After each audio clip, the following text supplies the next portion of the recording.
हम स्टार्ट कर रहे थे, सबसे पहले हमने प्रोडक्ट हंटिंग किया, फिर हमने प्रोडक्ट सोर्सिंग साथ ही उसको कवर किया। अब हम आ गए हैं प्रोडक्ट डिस्प्ले के ऊपर, और प्रोडक्ट डिस्प्ले के अंदर हमें बनानी है वेबसाइट।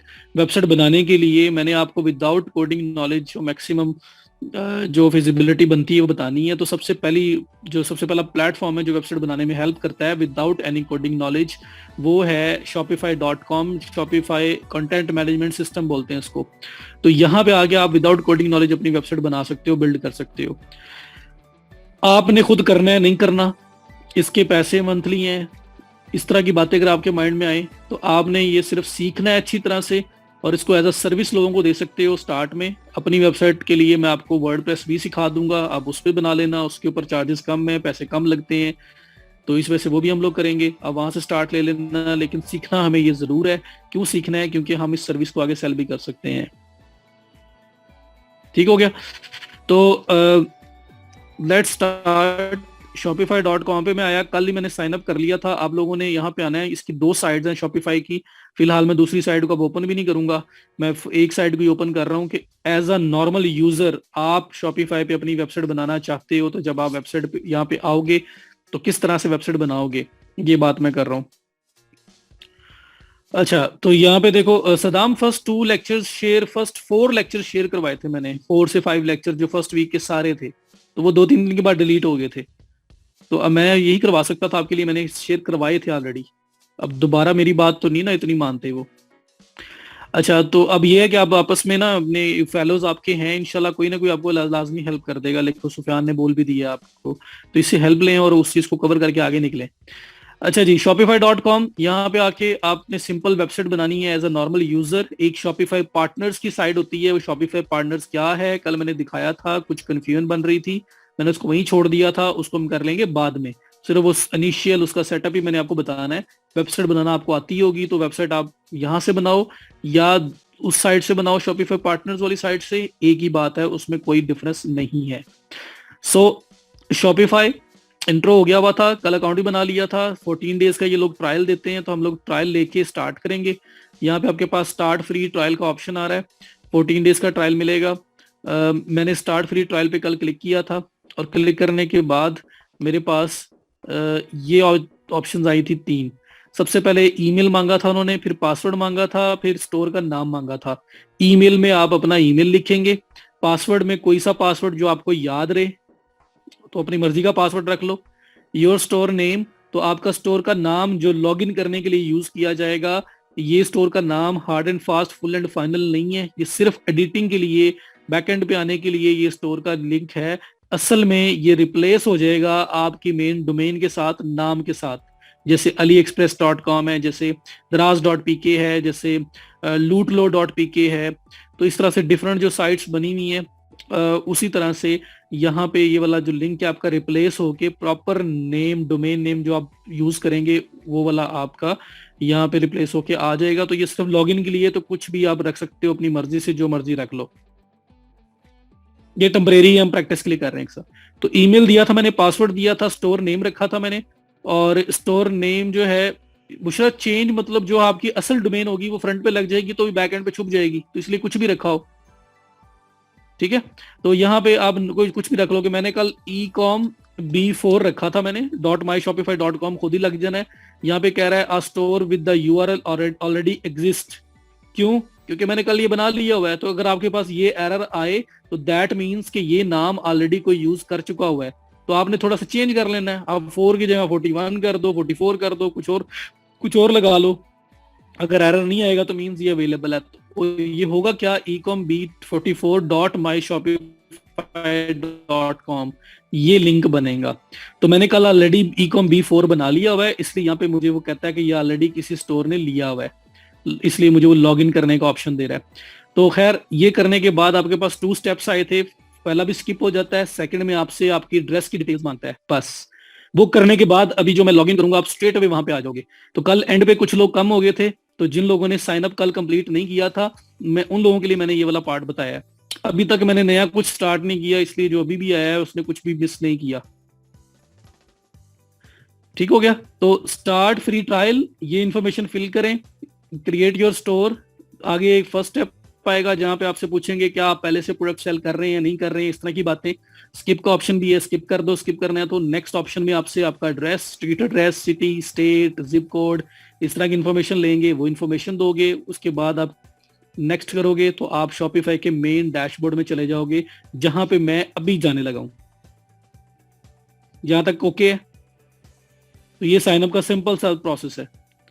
तो मैं अब वापस जाके मैं लॉग इन करने लगा हूँ, मैं अपने स्टोर में मेन में जाने लगा हूँ। मैंने कल स्टोर बनाया है जो, वो स्टोर आपका था ये वाला ecom b4.myshopify.com, ये स्टोर मैंने कल बनाया है, ecom b4.myshopify.com।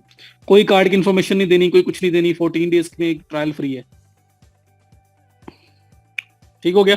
तो ecom b4.myshopify.com ये मेरा लिंक है जो मैंने बनाया था कल। आपने भी जो जो बनाया है वही यहाँ पे लिखोगे तो आपके पास भी ऐसे आ जाएगा। एक डमी साइट बनी हुई है, इसके ऊपर कुछ भी अभी तक अवेलेबल नहीं है। तो आपने भी इसी तरह से अपना जो भी नाम रखा होगा, ये myshopify.com तो फिक्स है, यहाँ पे आपने वो जो भी नाम रखा होगा वो लगाओ साथ, आपकी साइट ओपन हो जाएगी। सही? तो मैं लॉगिन करने का सबसे इजी मेथड बता रहा हूँ, वरना लॉगिन यहाँ से भी हो सकता है। मैं वापस आऊं और ये लॉगिन के ऊपर क्लिक करूं, यहाँ से भी लॉगिन हो जाएगा, और अगर मुझे साइट अपनी याद है तो साइट से भी लॉगिन हो जाएगा। और ये लिंक टेम्परेरी लिंक है, ये सारा रिप्लेस हो जाएगा जब आप प्रॉपर कोई डोमेन बाय करोगे तो। सही हो गया? तो मैं यहाँ पे ecom b4.myshopify.com अपनी मेन साइट ओपन कर लो, या यहाँ से लॉगिन कर लो।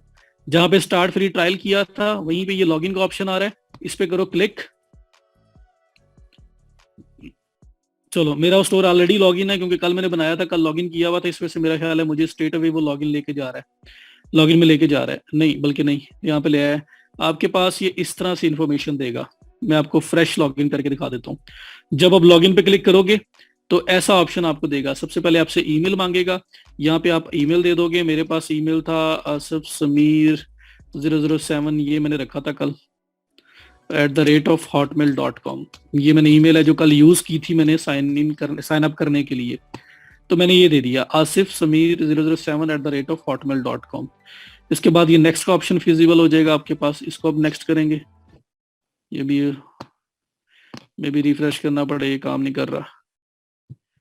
रिफ्रेश, असल में मेरा लॉगिन भी हुआ है, मुझे इसलिए शायद काम नहीं कर रहा। ये ऑलरेडी लॉगिन है मेरा पेज, तो मुझे एक दफा लॉग आउट कर लेने दें। ये आसिफ समीर @hotmail.com, ये ऑलरेडी लॉगिन है। देखिए ना, ये लॉगिन हुआ है। तो मैं इसको करता हूँ लॉग आउट, ताकि मैं प्रॉपर आपको दोबारा से लॉगिन करके दिखाऊं। तो आप जो फर्स्ट टाइम साइन अप कर रहे हैं वो स्ट्रेट अवे यहाँ आएंगे, वो ईमेल, पासवर्ड और स्टोर का नाम देने के बाद नेक्स्ट स्टेप को स्किप करेंगे, उससे नेक्स्ट स्टेप पे एड्रेस की इन्फॉर्मेशन देंगे, उसके बाद स्ट्रेट अवे यहाँ पे आएंगे। तो मैं आपको दोबारा लॉगिन करना असल में बताना चाह रहा हूँ, ताकि लॉगिन आपको फ्रेश स्क्रैच से करना आ जाए। तो मैं इसको करता हूँ लॉग आउट, और लॉग आउट करने के बाद अब ये मैं शॉपिफाई पे मेन पे जाता हूँ, और साथ मेरे पास स्टोर का लिंक भी है। तो दोनों साइड से मैं आपको लॉगिन करने का ऑप्शन बता देता हूँ, जैसे मर्जी लॉगिन कर लो। सबसे इजीएस्ट वे जो है ना, वैसे वो ये है, आप अपने स्टोर का नाम लिखो ecom b4.myshopify.com। आपका ecom b4 की जगह पे आपके अपने स्टोर्स के नाम होंगे। .com के एंड पे लिखो /admin एडमन। आप ये क्लिक करो तो आपसे आगे सिर्फ ईमेल पासवर्ड मांगेगा, आपका स्टोर लॉगिन हो जाएगा। अब आपने मुझे बताना है कौन सा मेथड आपको ज्यादा इजी लग रहा है। मैं बता दोनों रहा हूँ, दोनों तरफ से आप लॉगिन कर सकते हो। तो स्टोर जो बनाया है उसका नाम वो स्टोर लिखो, एंड पे स्लैश के बाद एडमन लगाना है, बस /admin। ये देख लिया? तो कोई भी आपका स्टोर का लिंक है, कोई भी लिंक है, उसके एंड पे /admin लगाओगे तो शॉपिफाई का मेन लॉगिन पेज आ जाएगा। तो /admin लगाया और ये क्लिक किया, ये आपके पास स्ट्रेट अवे आपको पेज पे ले जाएगा, जहां पे ये देखो कह रहा है कि क्या ये दोनों ईमेल्स हैं। तो मैं कहता हूँ नहीं, ये नहीं है, ये मैंने इस समय पहले लॉगिन किए हैं इनसे, इस वजह से मुझे पूछ रहा है। आपसे नहीं पूछेगा, आपके पास स्ट्रेट अवे ये वाला ऑप्शन आएगा जो भी मेरे पास आएगा, ऐसे आएगा आपके पास। ये ईमेल यहाँ पे, ईमेल भी नहीं उसने पूछा होगा, सब कुछ खुद देना पड़ेगा। तो ईमेल मांगेगा, ईमेल देंगे, नेक्स्ट करेंगे, पासवर्ड देंगे, और आपका स्टोर लॉगिन हो जाएगा। ये एक मेथड है जिसमें एडमिन लास्ट पे लगा के।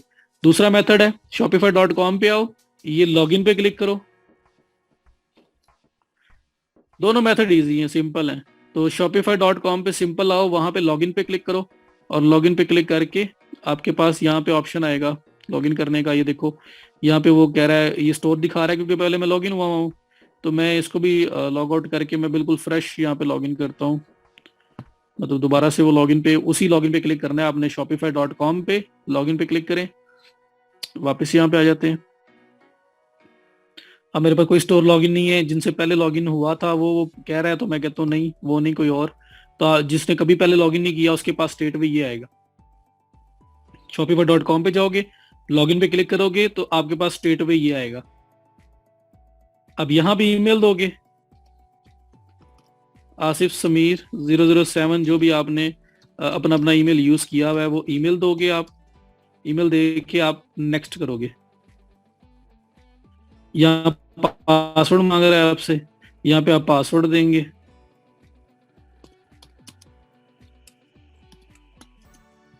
और लॉगिन कर देंगे। तो प्रीटी मच सेम है, बस यहाँ पे कि कंटिन्यू टू ई कॉम, यहाँ पे वो स्टोर का नाम साथ लिख रहा है कि इसके अंदर लॉगिन करो, बस सिंगल पासवर्ड दो और लॉगिन कर लो। और पहले वाले मेथड में क्या होगा, यहाँ पे स्टोर का लिंक भी मांगेगा आपसे लॉगिन करने के बाद कि स्टोर ये वाला सिलेक्ट करो, कौन सा स्टोर आप यूज करना चाह रहे हो। समझ आ गई? तो दोनों में से जो मर्जी मेथड यूज कर लो। वैसे मैं ज्यादातर जो यूज करता हूँ ना वो सिंपल ये वाला मेथड है कि आपके स्टोर का जो भी नाम होगा ना, मतलब शॉपिफाई पे आपके पास कल को 10 क्लाइंट आते हैं, 20 क्लाइंट आते हैं, कोई भी क्लाइंट आपके पास आ जाए, वो आपको अपने स्टोर का लिंक तो देगा ही देगा। ठीक है? तो आप सहर कह रही हैं वॉइस इशू है, बाकी लोग बता दें जी है या नहीं है। मेरे एंड से है तो बताएं मुझे। नो इशू, तो फिर सहर आपके एंड से है। तो आप सिंपल सिंपल सबसे इजीएस्ट वे है शॉपिफाई स्टोर में लॉगिन होने का कि आप स्टोर का लॉगिन, जो स्टोर का लिंक है वो लिंक पकड़ो, एंड पे /admin लगाओ और एंटर, आगे ईमेल पासवर्ड दो और उसके बाद आपका स्टोर लॉगिन। तो मैंने एंड पे /admin लिखा, लॉगिन विद डिफरेंट, क्योंकि मेरे पास दो पहले आ रहे हैं, आपके पास स्टेट में ये आएगा। यहाँ पे चेंज ईमेल करके मैं अपना, यहाँ आपके पास सीधा ये चीज आती है जब आप लोग एडमिन लगाओगे। तो यहाँ पे मैं आसिफ समीर 007@hotmail.com ये लगा के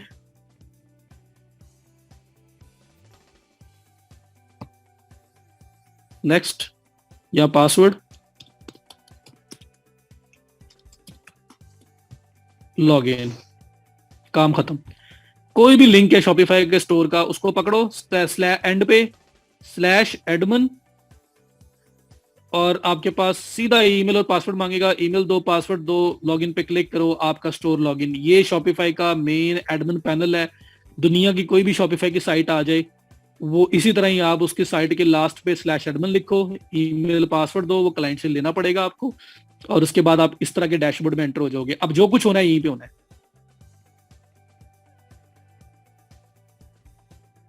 जी दानिश, मैं कल जहां तक पहुंचा था मैं वहां तक ही पहुंचाया मैंने, क्योंकि कल लास्ट में कुछ लोग चले गए थे, 260 के आसपास लोग थे जब मैंने शॉपिफाई का साइन अप पूरा किया था।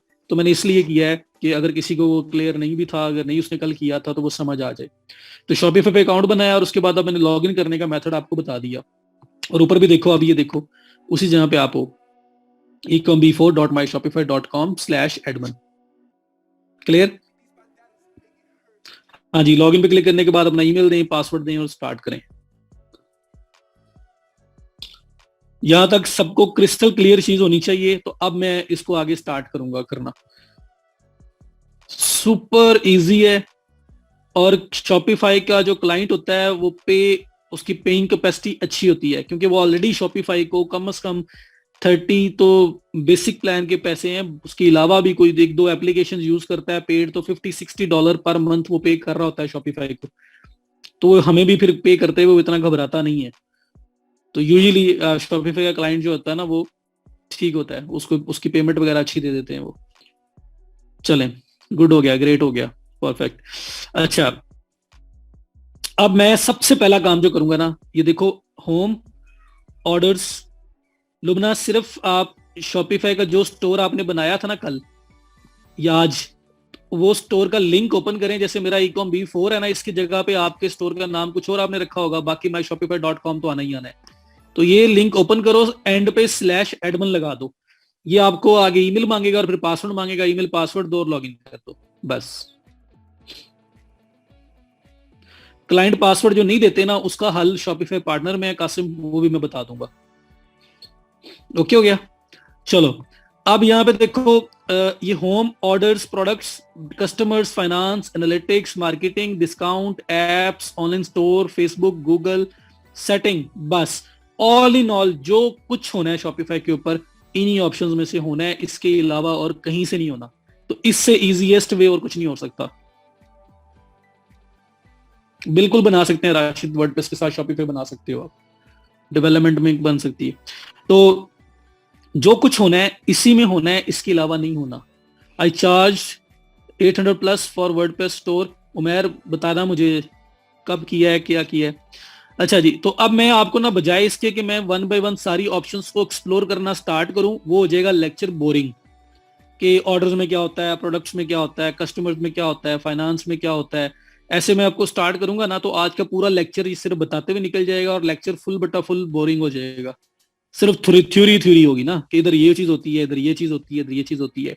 उसकी बजाय मैं यहाँ पे चीजें पकड़ूंगा जो स्टेप बाय स्टेप जो हमें फॉलो करनी है, वो चीजें उठाऊंगा, उसको करवाऊंगा। तो हमारा मैक्सिमम जो पार्ट है ना, वो करवाते करवाते हो जाएगा क्लियर, प्रैक्टिकल करते करते।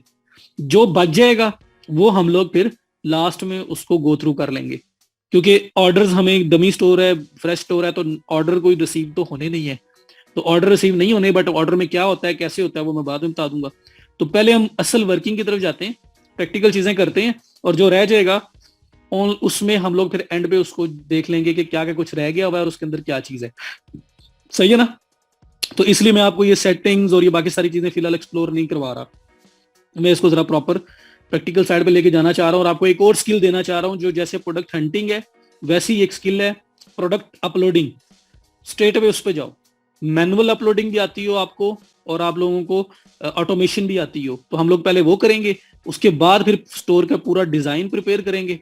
क्योंकि अभी हमारा जो डिजाइन है वो ऐसा है, ये जो ऑनलाइन स्टोर है ना, इसके सामने ये जो आई बनी हुई है, मैं इस पर क्लिक करता हूँ तो आपको आपके स्टोर का जो प्रीव्यू है ना वो नजर आ जाएगा। और इस टाइम आपके स्टोर का जो प्रीव्यू है ना, वो कुछ भी नहीं है, डमी कंटेंट पड़ा हुआ है, कोई चीज यहाँ पे नहीं है। तो हमने इससे स्टार्ट करना है और इसको एक प्रॉपर शेप के अंदर लेके आना है। तो वो हम काम करेंगे बाद में, क्योंकि अभी हमारे पास स्टोर के ऊपर कोई डाटा होगा तो ही हम उसका डिजाइन को बना पाएंगे ना। बेहतरीन हो गया, ठीक है। अभी स्टार्ट करें नाइला, मैंने कल जहां पे स्टॉप किया था मैं वहीं से स्टार्ट कर रहा हूँ, अब स्टार्ट करने लगा हूँ, तो इसलिए कुछ मिस नहीं हुआ अभी तक। शॉपिफाई में लॉगिन किया है, कल जैसे अकाउंट बनाया था उसके बाद भी यहीं पे आए थे। तो मैं सबसे पहला काम जो आपको करवाने लगा हूँ, वो मैं करवाने लगा हूँ प्रोडक्ट्स। कि आप अपने शॉपिफाई स्टोर के ऊपर, क्योंकि ई कॉम स्टोर है, प्रोडक्ट्स हंट की हैं, सोर्सिंग भी देख ली है, अब उन प्रोडक्ट्स को उठा के अपने स्टोर पे लेके आना है, सबसे पहला काम। और ये प्रोडक्ट अपलोडिंग, प्रोडक्ट को ऐड करना किसी स्टोर में, ये इटसेल्फ एक स्किल है जिसको अलग से अलोन अकेले इसको सेल किया जा सकता है। मैनुअल भी करेंगे, ऑटोमेशन के साथ भी करेंगे, कि ऑटोमेटिकली कैसे करते हैं और मैनुअल कैसे करते हैं।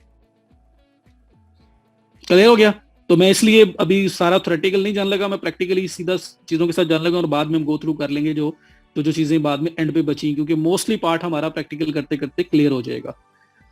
ओके है, तो बताओ मुझे, मैं प्रोडक्ट वाले सेक्शन में जा रहा हूँ, और मैं आपको जो फर्स्ट जो स्टेप है, वो किसी भी स्टोर के अंदर प्रोडक्ट्स को अपलोड करना हो, प्रोडक्ट्स को ऐड करना हो, हंटिंग हो गई, सोर्सिंग हो गई, अब एडिंग का पार्ट आ गया, तो वो ऐड कैसे करेंगे। सो ये प्रोडक्ट का सेक्शन आ रहा है आपके सामने, इस पे करता हूं मैं क्लिक। तो प्रोडक्ट्स के सेक्शन में मैंने क्लिक किया, तो मेरे पास देखो नीचे सब ऑप्शंस आ गए, सब हेडिंग्स आ गई, सब मेन्यू आ गया, कुछ भी बोल लो। तो मेरे पास प्रोडक्ट्स के नीचे आ रहा है ऑल प्रोडक्ट्स, उसके नीचे मेरे पास आ रहा है इन्वेंट्री, उसके नीचे मेरे पास आ रहा है ट्रांसफर्स, कलेक्शंस, गिफ्ट कार्ड्स। सबसे पहला काम जो हमारा लेना देना है ना, वो है कलेक्शंस के साथ, और उसके बाद फिर प्रोडक्ट्स के साथ, ऑल प्रोडक्ट्स के साथ। आप लोग फॉर एग्जांपल सेल कर रहे हो ज्वेलरी, ज्वेलरी के अंदर हेडिंग्स काफी सारी बनाना बन जाती है, इसमें से मुझे इजी हो जाता है, इसलिए मैं ज्वेलरी की एग्जांपल दे रहा हूँ। आप सेल कर रहे हो ज्वेलरी, अब ज्वेलरी के अंदर मल्टीपल चीजें हैं, उसमें रिंग्स भी हैं, उसमें नेकलेस भी हैं, उसमें ब्रेसलेट्स भी हैं, उसमें मतलब मल्टीपल चीजें आ जाती हैं आपकी। एयर रिंग्स भी हैं, मल्टीपल चीजें हैं। तो ये अगर आप सिर्फ ज्वेलरी स्टोर बनाते हो तो ज्वेलरी के अंदर ये जो रिंग्स हैं, नेकलेस हैं, ब्रेसलेट्स हैं, एयर रिंग्स हैं, ये सारी की सारी क्या है, कैटेगरीज हैं, डिफरेंट कैटेगरीज हैं आपकी ज्वेलरी के अंदर। तो शॉपिफाई स्टोर के अंदर collection is equal to category, या category is equal to collection. तो ये कलेक्शन जो लिखा हुआ आ रहा है ना, ये लिखा हुआ आ रहा है कैटेगरीज। कि आप अपने स्टोर को अच्छा मैनेज करने के लिए यहाँ से जाके पहले कैटेगरीज बना सकते हो कि भाई ये रिंग्स हैं मेरे पास, ये नेकलेस हैं, ब्रेसलेट्स हैं, ताकि बाद में जब आप कोई भी नई प्रोडक्ट ऐड करोगे तो आप उसको उस स्पेसिफिक कलेक्शन के अंदर, स्पेसिफिक कैटेगरी के अंदर ऐड कर लोगे। अगर आप बस ऐसे ही ऐड करते जाओगे, करते जाओगे, करते जाओगे, हर चीज की खिचड़ी बना दोगे, मिक्सचर बना दोगे, तो वो इतना ज्यादा इम्पैक्ट क्रिएट नहीं करेगा, उसके बहुत सारे ड्रॉबैक्स हैं। तो लेकिन अगर आपने प्रॉपर कैटेगरीज वाइज चीजों को ऑर्गेनाइज किया होगा तो वो उसका आपको बेनिफिट ही बेनिफिट है। ठीक हो गया। आमना सितार को बता दें वॉइस क्यों नहीं आ रही, उनको बताएं कि तो ज्वाइन करें प्रॉपर। इसी तरह से ये भी हो सकता है कि आप ज्वेलरी भी सेल कर रहे हो, आप शूज भी सेल कर रहे हो, आप लोग बैग्स भी सेल कर रहे हो, तो वो भी कैटेगरीज हैं, तो उस तरह से भी, उसको भी कलेक्शन बोलेंगे। तो जो आपकी कलेक्शन होगी ना, जो आपकी कलेक्शन होगी, चले अब ठीक है, जो कलेक्शन आपकी होगी, जो कैटेगरीज होंगी, वो असल में कलेक्शन में ऐड करनी है। तो लेट्स सपोज कि हम लोग बना रहे हैं ज्वेलरी स्टोर, हमारा नी स्टोर है जिसमें हम सिर्फ और सिर्फ ज्वेलरी को टारगेट कर रहे हैं, और ज्वेलरी में हमारे पास rings, earrings, necklace, bracelets, multiple collections हैं, मल्टीपल कैटेगरीज हैं। वो शेरोज में एग्जांपल दे रहा हूं ना, आप अब सिर्फ ज्वेलरी को पकड़ लो, ज्वेलरी के अंदर ही आप सिर्फ रिंग्स, नेकलेस, ब्रेसलेट जो है वो देख लो। तो असल में चीज को समझे, बाकी हमने जो पॉइंट्स हैं वो तो वही कर रहे हैं ना, लेकिन अब स्टोर भी तो बनाना है। तो मैं उसके लिए आपको एग्जांपल दे रहा हूं। तो सपोज कर लो सिर्फ ज्वेलरी, ठीक है। तो ज्वेलरी आप अगर करते हो तो ज्वेलरी के अंदर कितनी तरह की कलेक्शन, कैटेगरीज हो सकती हैं, हम उस पर बात करते हैं तैयबा। कैटेगरी, सब कैटेगरी, जो कुछ भी कर रहे हैं ना, वो सारा इस कलेक्शन में होना है। तो सबसे पहले मैं कैटेगरीज ऐड करने लगा हूं, उसके बाद मैं प्रोडक्ट ऐड करने की तरफ आऊंगा, क्योंकि अगर प्रोडक्ट में रिंग ऐड कर रहा हूं तो मेरे पास एक कैटेगरी होनी चाहिए, कलेक्शन होनी चाहिए जो रिंग की, जिसमें वो सारी रिंग्स ऐड कर दूंगा। मेरे स्टोर पे 10 रिंग्स हैं, तो 10 की 10 अगर किसी ने इकट्ठी देखनी है तो वो रिंग की कैटेगरी पे क्लिक करे और 10 की 10 इकट्ठी देख ले। वो किधर सर्च करके वो मिक्सचर में से निकालता फिरेगा, तो वो यूजर एक्सपीरियंस ही खराब हो जाता है। तो इसी तरह से किसी ने ब्रेसलेट्स चेक करने हैं तो ब्रेसलेट्स की एक कैटेगरी हो, उसके अंदर ही सब लोग जाके देख लें। समझ आ रही है? तो कैटेगरी इसलिए जरूरी होती है। तो कैटेगरी आपकी आएगी कलेक्शन में। तो कलेक्शन पे मैं क्लिक करता हूं, हाँ जी, category is equal to collection in Shopify. अब मैंने कलेक्शंस पे किया क्लिक, और जैसे ही मैंने क्लिक किया मेरे पास यहाँ पे ऑप्शन आ रहा है होम पेज का। तो एक कलेक्शन बाय डिफॉल्ट बनी हुई है जिसका नाम रखा हुआ है उन्होंने होम पेज। मैं यहाँ पे इसको करता हूँ चेक बॉक्स के ऊपर क्लिक, और यहाँ से मैं क्लिक करता हूँ मोर एक्शंस के ऊपर, और मैं इसको डिलीट करने लगा हूँ। मुझे ये नहीं चाहिए, मैं स्क्रैच से बिल्कुल जीरो से अपनी मर्जी की बनाने लगा हूँ जो भी कलेक्शन मैंने बनानी है। ठीक है, तो मैं कलेक्शन में आया कैटेगरीज ऐड करने के लिए, category is equal to collection है, और उसमें एक होम पेज की बनी हुई थी, इसको चेक बॉक्स से चेक किया, मोर एक्शन पे क्लिक किया, डिलीट कलेक्शन पे क्लिक किया, और यहाँ पे डिलीट। लें जी, खत्म। आपकी कलेक्शन भी कोई इस टाइम नहीं पड़ी हुई, स्क्रैच से जीरो से आपने स्टार्ट करना है। फिर आप देखना पड़ेगा, फिर मुझे आप मैसेंजर पे बताना, मैं आपको गाइड करूंगा, कुछ स्क्रीनशॉट्स भी शायद चाहिए हो। तो कलेक्शन में आके मैं क्रिएट कलेक्शन करने लगा, और ये ऊपर लिखा भी हुआ है, use collections to organize your products into categories and galleries for your online store. तो यही हम करने आए हैं। तो मैं सबसे पहली कलेक्शन बनाने लगा हूं, मैं क्रिएट कलेक्शन पे करूंगा क्लिक, और जैसे क्लिक किया मेरे पास यहाँ पे कलेक्शन के नीचे लिखा हुआ आ रहा है टाइटल, अपनी कलेक्शन का टाइटल दें। तो फर्स्ट कलेक्शन मैं कहता हूँ जी मेरी है रिंग्स, तो मैं यहाँ पे रिंग्स क्लिक करता हूँ। सदैव कह रही है सर चले गए कि उनको बता दे जी मैं नहीं गया। अच्छा, रिंग्स पे मैं आया, रिंग्स मैंने यहाँ पे जो है यहाँ पे टाइटल ऐड किया, उसके बाद यहाँ पे डिस्क्रिप्शन मांग रहा है। तो ये डिस्क्रिप्शन में आप बताओगे भाई इस कलेक्शन के अंदर क्या रख के बैठे हुए हो आप। ठीक है, यहाँ पे क्या रख के बैठे हुए हो। मैं एक प्रॉपर तरीके से आसफ लेके चल रहा हूँ ना कि कलेक्शन बना लूं, यहाँ पे बन वहां पे भी जाएंगी।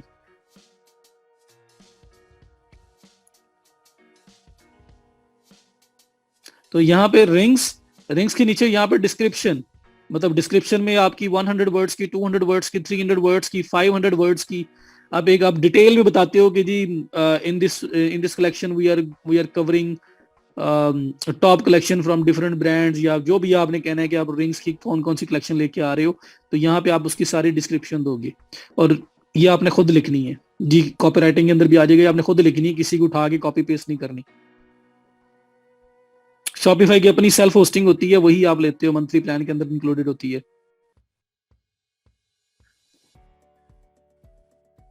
ठीक हो गया? तो ये कलेक्शन है, इट्स नॉट अ प्रोडक्ट, ये कलेक्शन है। तो स्पेशलाइजेशन बतानी है आपने, रिंग्स दे रहे हो, क्या कर रहे हो जी, क्या चीज उसमें आप लेके आ रहे हो, सारी चीजें आपने इसमें बतानी है।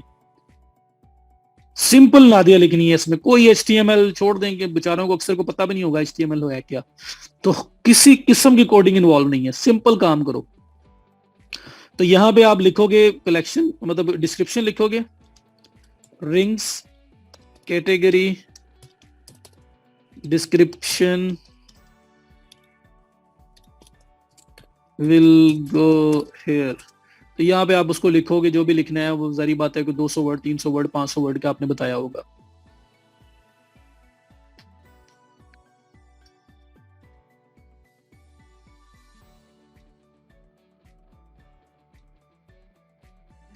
ठीक है, तो सबसे पहले आपकी ये कलेक्शन आ गई। तो रिंग के नीचे आपने डिस्क्रिप्शन लिखोगे उसकी। हफ्सा यहाँ पे जर्नल बताना है आपके पास, फॉर एग्जांपल आपका बड़ा स्टोर बन गया, 200 रिंग्स है आपके पास, तो यहाँ पे जर्नल बताओगे कि किस किस किस्म की कलेक्शन आपके पास है। स्पेसिफिकेशन, साइज, कलर होता है प्रोडक्ट के पेज पे, it's not a product page. ये जो प्रोडक्ट पेज है ये कलेक्शन का पेज है, इसके अंदर आपकी प्रोडक्ट्स आ रही होंगी, तो ये सिर्फ ऑर्गेनाइज करने के लिए कैटेगरी एक बन रही है। तो यहाँ पे आप जर्नल बताओगे कि आपको किस किस किस्म की आपके पास रिंग्स हैं। मल्टीपल नीश हो तो हर एक की अलग अलग कैटेगरी बन सकती है। तो मैं सिर्फ ज्वेलरी के अंदर बना रहा हूँ, फिर आप मल्टी बना लोगे, आप बैग्स की बनाओगे, आप ज्वेलरी की बनाओगे, आप शूज की बनाओगे, इस तरह से मल्टीपल बना लेंगे। तो ये मैं रिंग बता रहा हूँ, ठीक है। अच्छा, अब यहाँ पर रिंग्स कलेक्शन की जो डिस्क्रिप्शन वगैरह है वो यहाँ पे आपने लिखनी है, जनरल डिस्क्रिप्शन। उसके बाद फिर आपसे अगर थोड़ा सा नीचे आ जाओ तो आपके पास ये ऑप्शन आ रहा है कलेक्शन टाइप। इस कलेक्शन के अंदर, रिंग्स की कलेक्शन के अंदर जो डाटा आपने ऐड करना है, जो प्रोडक्ट आपने ऐड करनी है, हर वेबसाइट के अंदर ये कैटेगरीज का कॉन्सेप्ट होता है। मैं फिर भी दिखा देता हूं आपको। दराज.pk ओपन कर लो, एक्सपोर्ट लेफ्ट ओवर ओपन कर लो,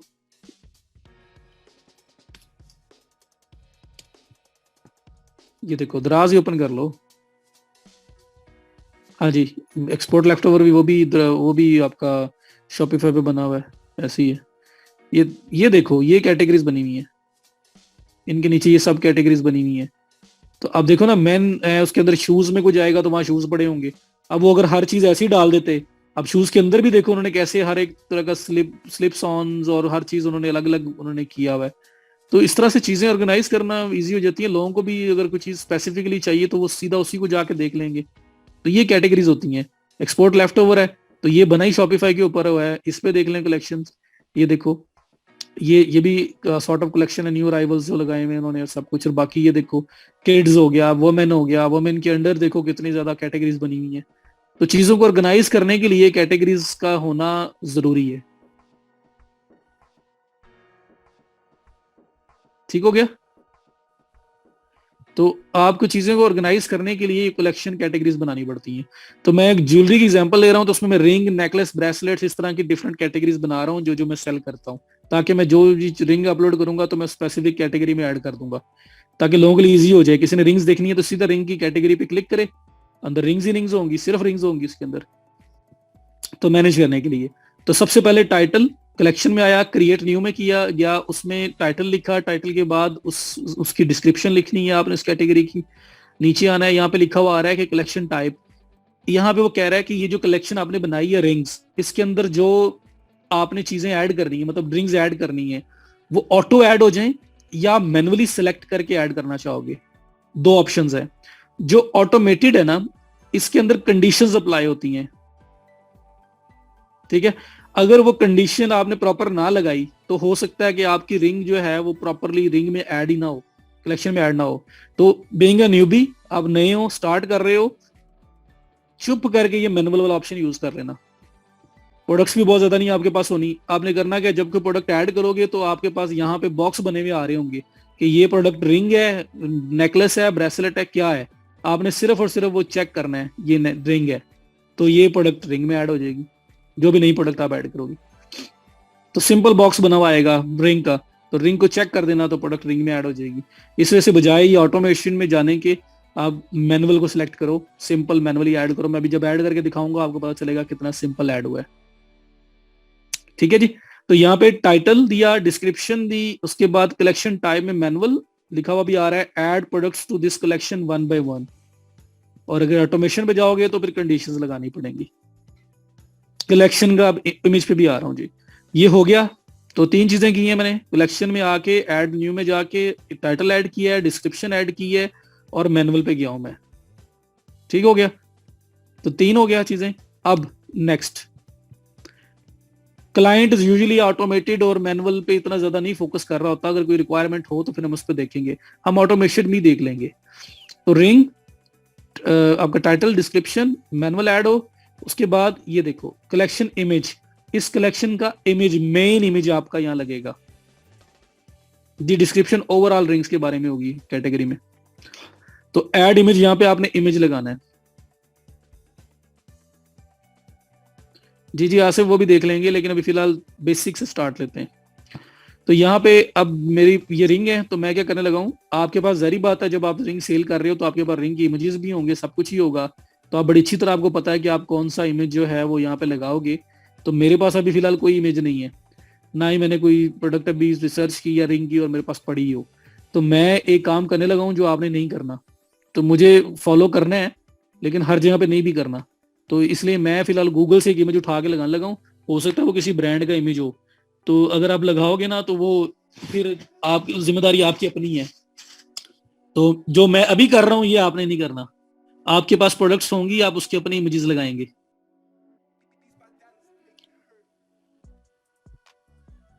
प्रोडक्ट रिसर्च के बाद ही नहीं सिलेक्ट करोगे ना। अच्छा अब यहाँ पे देखो क्या लिखना था मैंने, रिंग्स।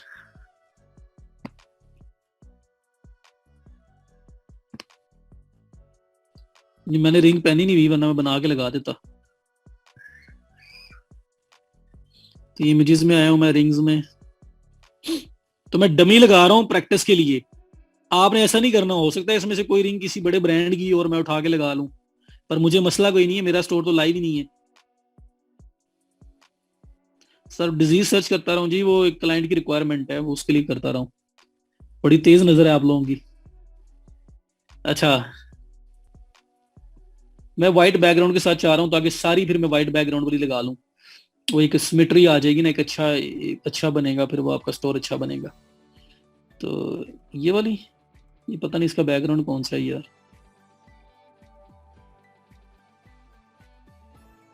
और मुझे क्या लगे कॉपीराइट से, आप लोग तो अपने लगाओगे ना यार, जो आप लोगों ने अपनी सर्च की होगी आप उसी में से लगाना, आपको कहीं जाने की जरूरत ही नहीं है। फॉर एग्जाम्पल रिंग्स के ऊपर मैं ये लगाने लगा हूँ,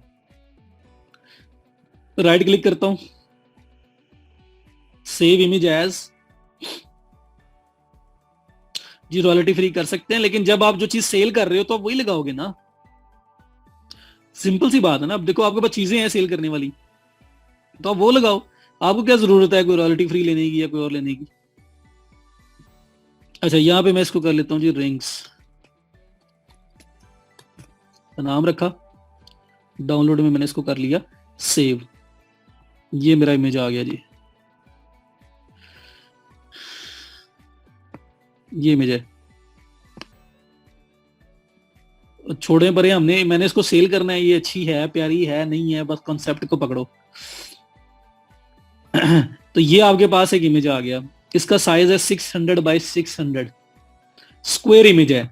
और मेरी तरफ से रिकमेंडेड है, जब आप प्रोडक्ट की पिक्चर भी लगाओगे और जब कलेक्शन की पिक्चर भी लगाओगे तो स्क्वायर इमेज लगाना है जिसकी डायमेंशन सेम हो। जी अली एक्सप्रेस से जो चीजें बेचने के लिए उठाई हुई आप उसकी लगा लें। इस पर रिस्ट्रिक्शन है अफसा, ये स्टोर लाइव नहीं होगा आपका, बाकी सारा काम ऑलमोस्ट हो जाएगा।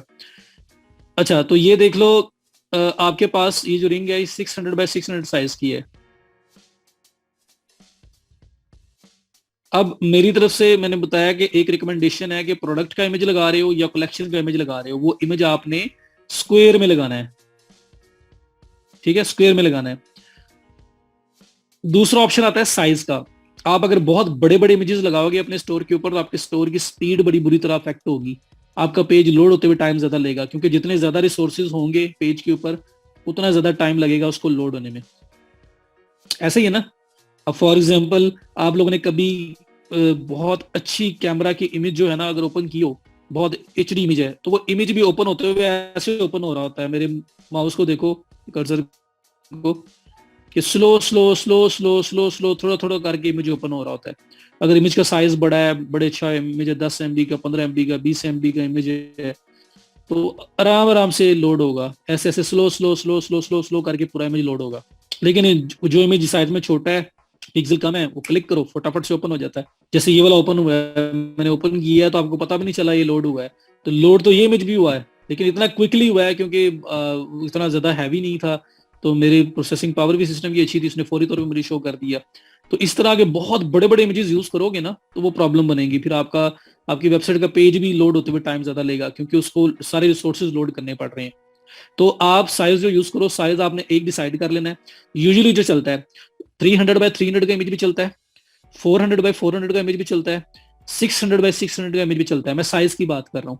लेकिन ज्यादातर रिकमेंडेशन मैं देता हूँ 500x500, 500x500 का, ये आसिफ ने भी जैसे लिखा है 500x500 का इमेज, ये 600x600 का है, ये डायमेंशन का इमेज बेस्ट हो जाएगा। दूसरा मसला आ गया साइज का, तो वो साइज का मसला भी मैं अभी बता दूंगा वो कैसे होगा।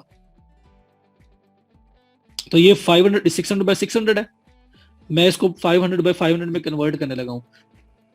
पेंट है सबके पास, पिक्सल्स की बात कर रहा हूं जी, पेंट है सबके पास, और पेंट हर सिस्टम के अंदर होता है, बिल्ट इन होता है।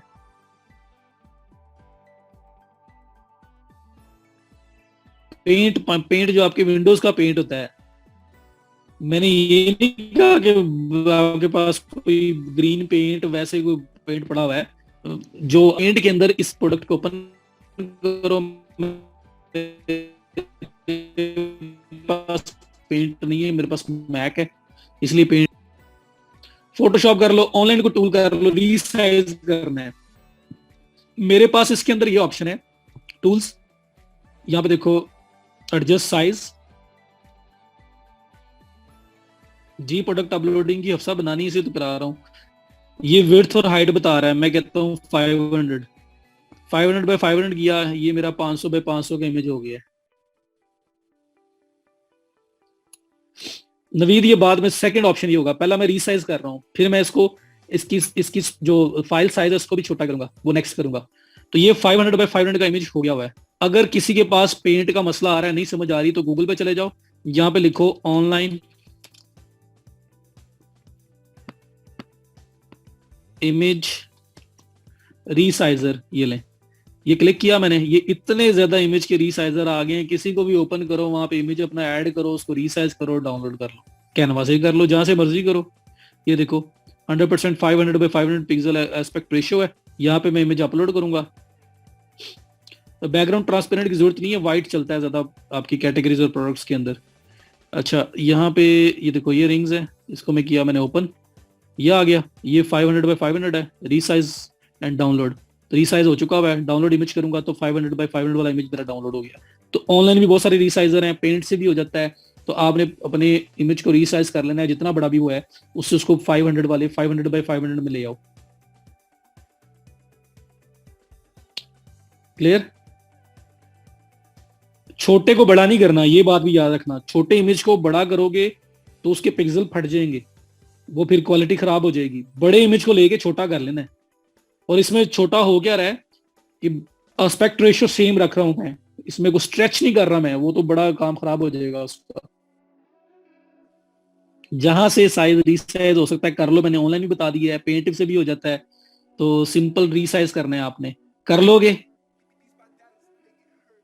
ये देखो ऑनलाइन वाला तो सारे यूज कर लोगे, मैंने किया ऑनलाइन डैश इमेज डैश रीसाइजर.com, इस पे आगे इमेज अपलोड करो, यहाँ पे उसके एस्पेक्ट रेशियो रखोगे 500x500 का, और रीसाइज एंड डाउनलोड, ये रीसाइज हो चुका हुआ है, यहाँ से डाउनलोड करोगे इमेज, इमेज आपके पास सेव हो जाएगा। छोटे इमेज हैं तो नहीं, छोटे इमेज कहाँ से आपने ले लिए हैं?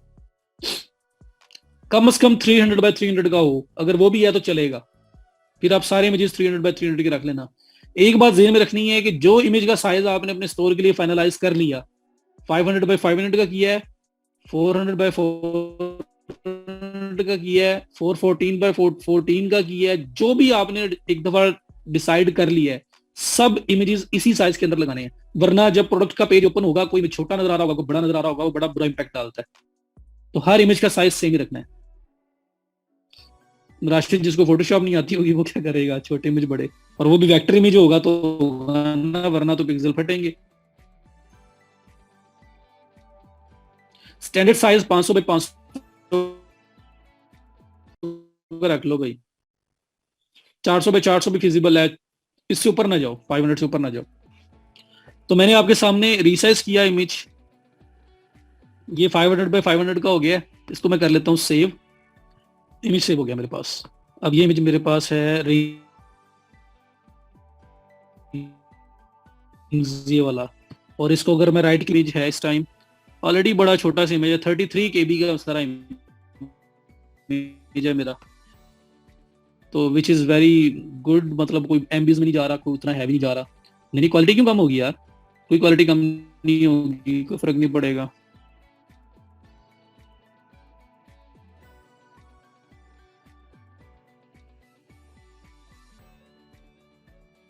इमेज रीसाइज हो गया।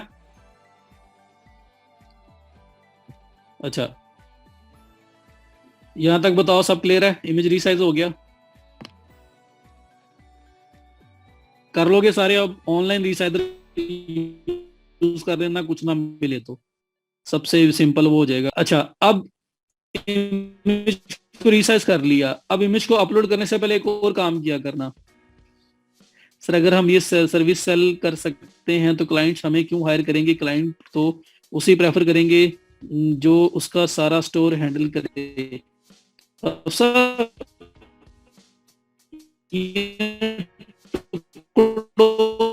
में पार्ट्स के अंदर चीजें बिक रही हैं, बड़ा सिंपल सा मिलेंगी, आप छोड़ दें। अच्छा, अब रीसाइज हो गया। अब इसको अगर हमने चाहते हैं कि इसका जो फाइल साइज है ना वो छोटा हो जाए, वैसे तो ये खुद बहुत अच्छा है, 33 KB कुछ भी नहीं है, लेकिन इसको अपलोड करने से पहले एक काम करना, और ये मैं काम इसलिए करवा रहा हूँ कि अक्सर लोग कहते हैं जी शॉपिफाई की स्पीड का मसला आ गया है। वो स्पीड का इशू आएगा ही नहीं अगर आप थोड़ी सी तरीके के साथ वेबसाइट बना लोगे। ठीक हो गया? तो अब ये देखो, जुमार मैनुअल कलेक्शन में आप जब भी कोई प्रोडक्ट ऐड करते हो तो आपको वो कलेक्शन खुद सिलेक्ट करनी पड़ती है कि ये रिंग में ऐड कर दो, सिर्फ एक बॉक्स चेक करना पड़ता है, ऑटोमेटेड में खुद ब खुद ही चली जाती है रेलिवेंट कैटेगरी के अंदर। तो अभी हम मैनुअल कर रहे हैं। tinypng.com में आया, ये फाइल का साइज, ये फाइल को रीसाइज नहीं करेगा, ये फाइल का जो टोटल साइज है ना 33 KB का जो इमेज मेरा आ रहा है, उसमें कोई मार्जिन है उसको छोटा किया जा सकता है, तो ये वो करेगा। तो यहाँ पे आपने करना क्या है, यहाँ पे आप करें क्लिक अपलोड करने के लिए इमेज, ये इमेज है आपका, इसको करें अपलोड। ये इमेज अपलोड हो रहा है, अपलोड हो के ये देखो इसने क्या किया है, 33.3 KB का इमेज था, उसको 28.4 KB का कर दिया है, 15% सेविंग कर दी है, एंड दैट्स इट। तो एक बार इमेज यहाँ पे रन कर लेना। कोई अगर 500 KB का इमेज होता ना तो वो भी 100 या 100 से भी कम में आ जाना था, जितनी मैक्सिमम उसमें सेविंग हो सकती है इसने सेविंग कर देनी थी जी। ऑटोमेटेड में टैग सेलेक्ट करना पड़ेंगे, तो फिलहाल मैनुअल कर रहे हैं हम। तो मैं ये कह रहा हूँ कि एक तो हो गया ना, इमेज को रीसाइज कर दिया, 500 बाय 500 पे ले आए।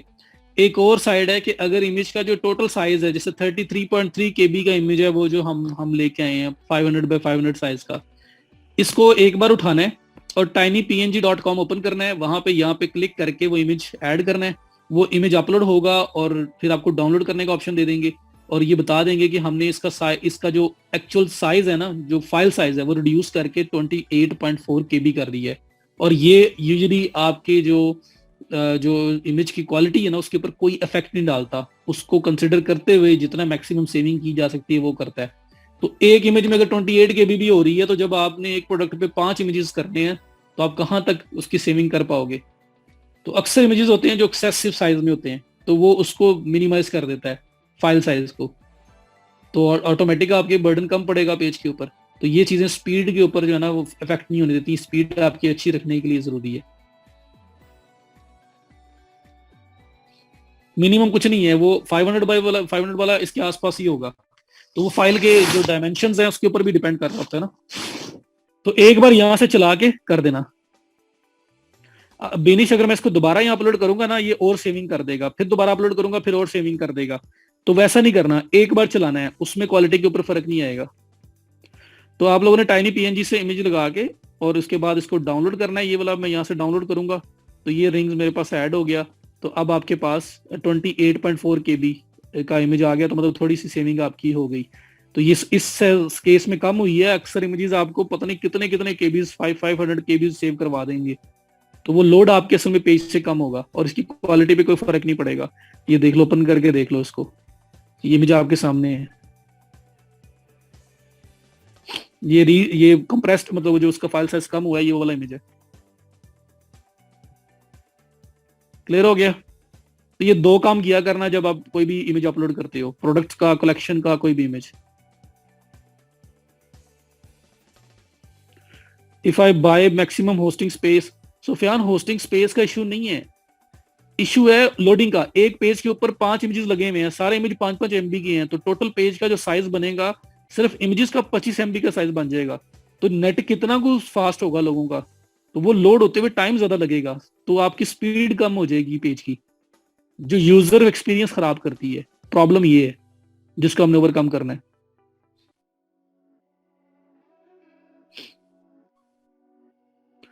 जी जी, जहां से भी प्रोडक्ट ले रहे हो वहीं से इमेजेस लोगे।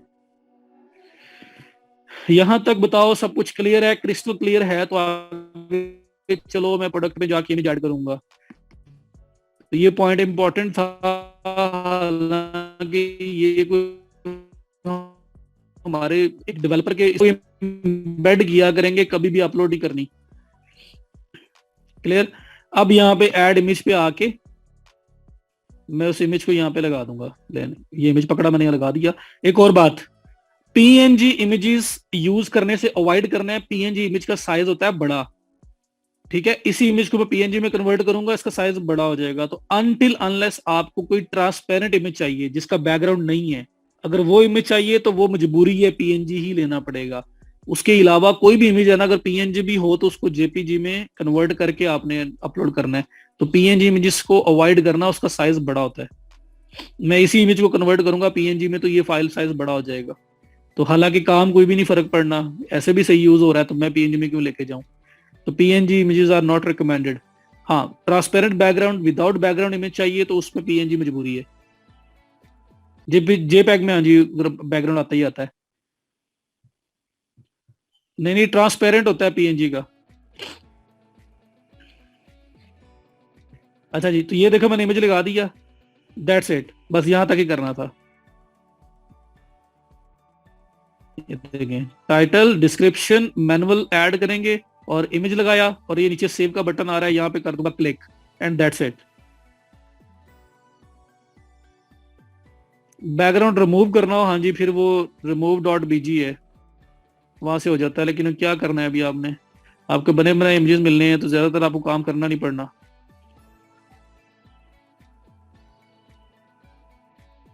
यूमैर ने शेयर किया है remove.bg, इस पे आप किसी इमेज का बैकग्राउंड रिमूव करना चाहो तो रिमूव हो जाता है। बड़े टूल्स हैं, जो मर्जी यूज कर लो।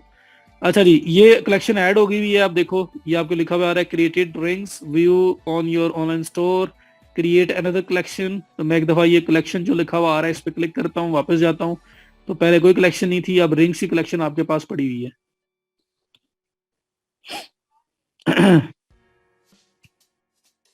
क्लाइंट अगर काम कर रहे हैं तो क्लाइंट देगा जी, सारी बात है। सोर्स देगा कहाँ से लेना है, या मैं खुद डाटा प्रोवाइड करेगा। खुद अपना कर रहे हैं तो फिर खुद मैनेज करना है। लो जी, बताओ यहाँ तक सब क्लियर। इसी तरह से क्रिएट कलेक्शन पे दोबारा क्लिक करो, अब मैं दूसरी कलेक्शन बनाने लगा हूँ, ये मैं बनाने लगा हूँ NECKLACE नेकलेस। और यहाँ पे जो है नेकलेस की डिस्क्रिप्शन जाएगी। पहले कैटेगरीज देख लो, सब कैटेगरीज पे भी आ जाते हैं।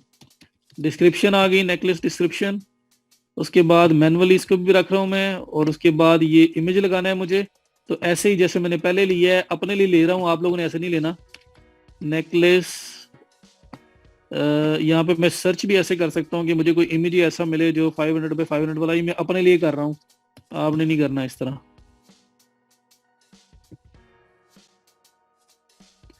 नहीं, ये नेकलेस आ गया, ये 500 पे, और ये तो बड़े हैवी हैवी नेकलेस आ गए।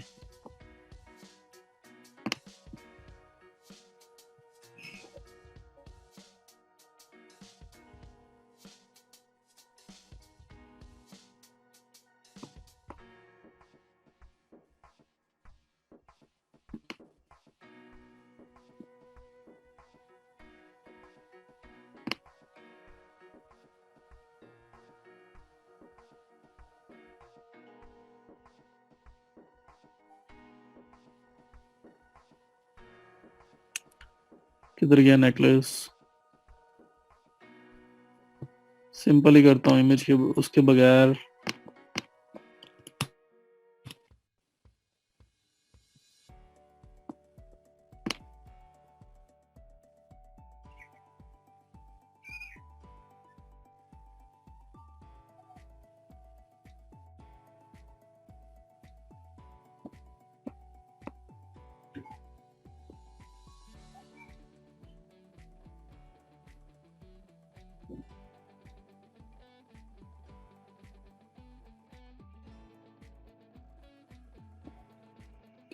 जी वाइट बैकग्राउंड वाले ये मैं देख लेता हूँ। हार्ट बना हुआ है, 1000 बाय 667 का है इस पे इमेज साइज। स्क्वायर मिल जाए तो ठीक है, नहीं तो फिर ऐसे ही सही। तो फॉर एग्जाम्पल इसी को यूज करना है, सेव इमेज एज।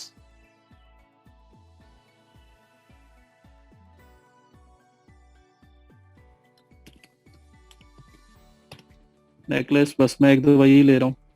इसको ओपन किया, ये नेकलेस ओपन हो गया। रीसाइज आपने करना है अपने हिसाब से कर लो, मुझे ये क्रॉप भी करना पड़ना है। ये देखो, ओहो, एडजस्ट कलर में आ गया हूँ।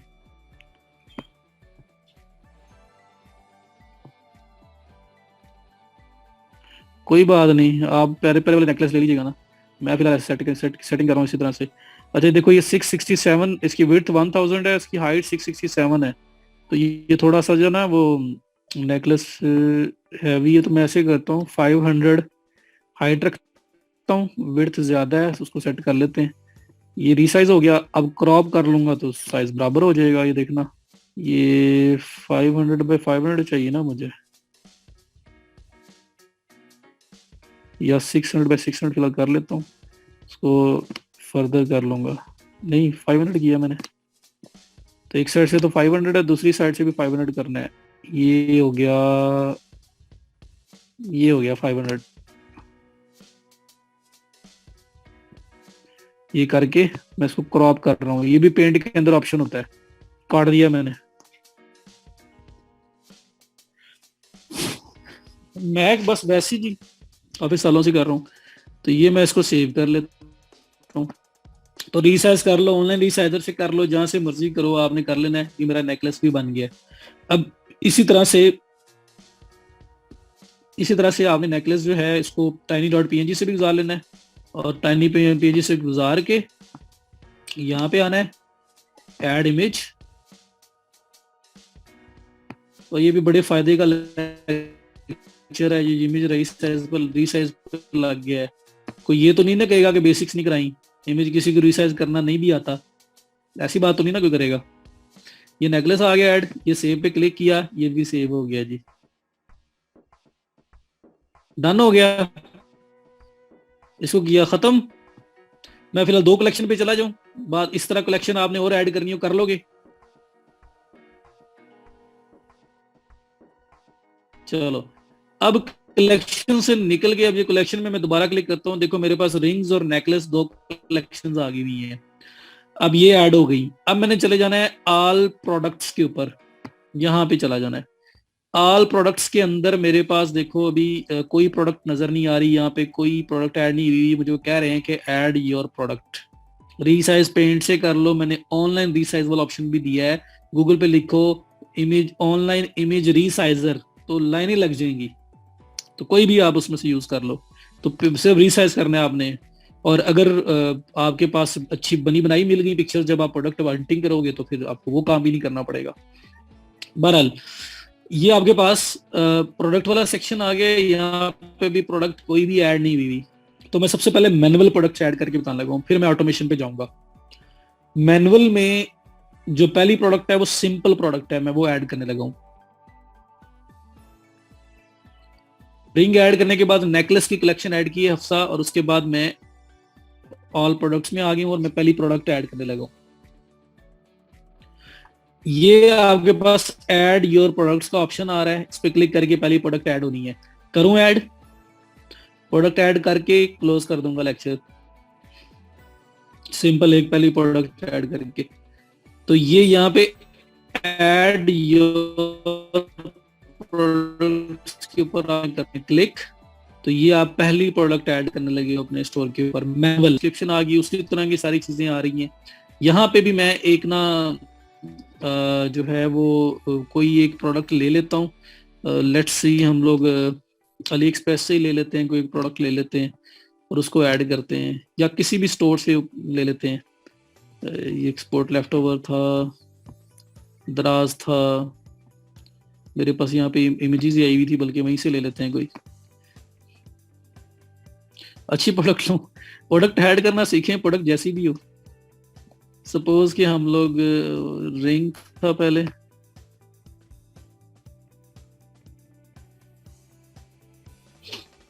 इंपोर्ट वाला ऑटोमेशन में आ जाएगा मरूफ, वो बाद में। पहले मैनुअल सीख लो, पहले मैनुअल सीखते हैं फिर हम ऑटोमेशन पे भी जाएंगे। अच्छा जी, ये रिंग थी और इस रिंग में सपोज कि हम लोग कौन सी रिंग ऐड करें।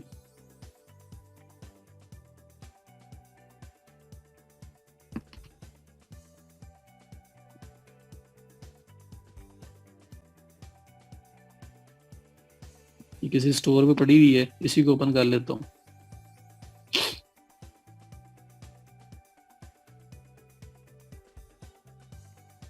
खत्म होने लगा है लेक्चर, बस ये प्रोडक्ट एक ऐड करना सीख लो, इसके बाद खत्म कर देंगे। गूगल पे जाके सर्च करें Ali express drop शिपर centre, link आएगा, वहां पे चले जाएं। अगर लैंग्वेज चेंज हो तो यहाँ पे .com की जगह .ru होगा, उसको .com करके क्लिक करें, आप इंग्लिश वर्जन में आ जाएंगे। अच्छा, ये मल्टीपल यहाँ पे रिंग्स पड़ी हुई हैं, तो सपोज कि मुझे इसमें से ये रिंग ऐड करनी है, इसको ओपन कर लेता हूँ।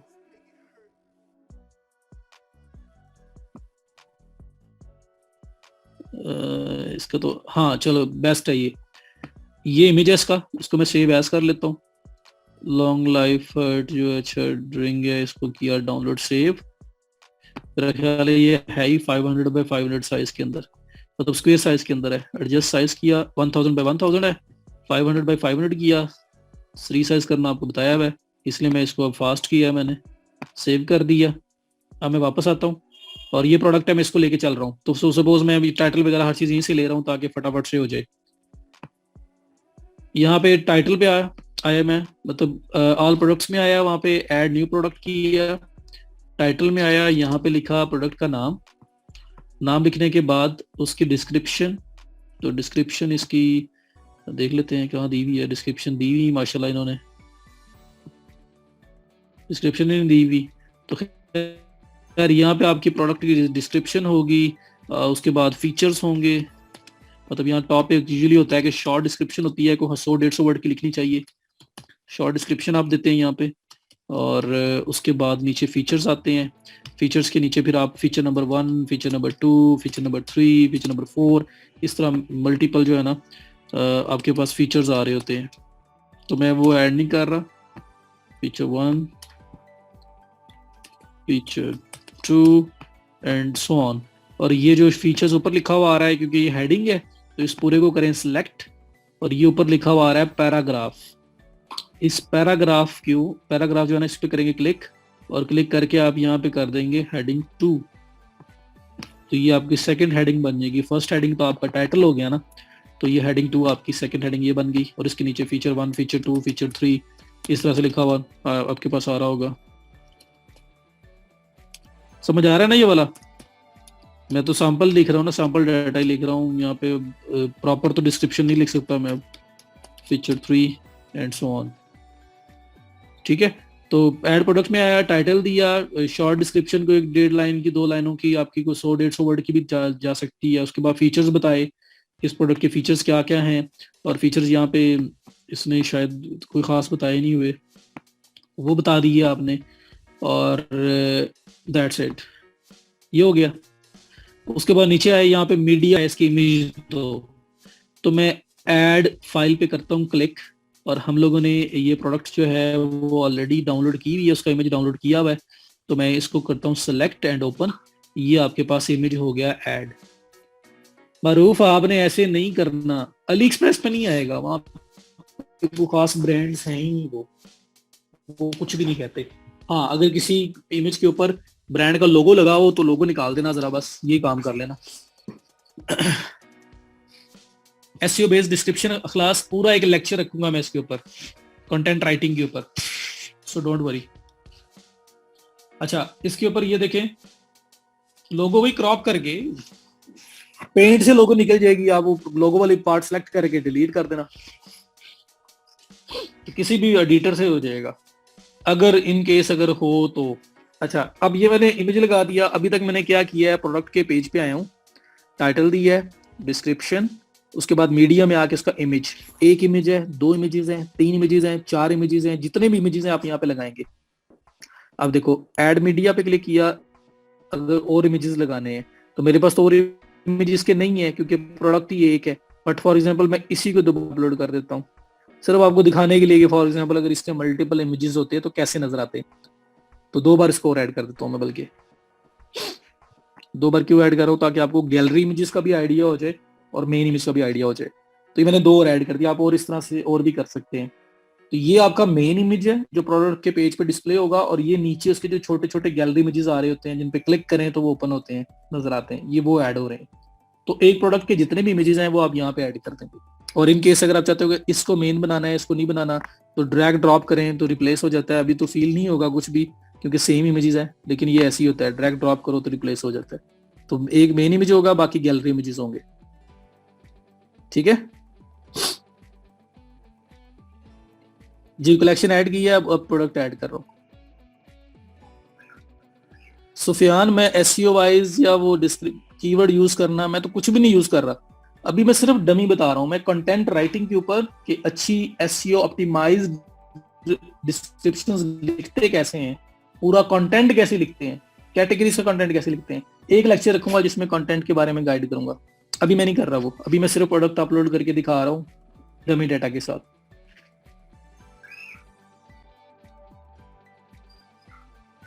जरूरत नहीं है, अभी तक आपको कोई जरूरत पड़ी है? चलें, तो यहां तक समझ आ गया, इमेजेस तक।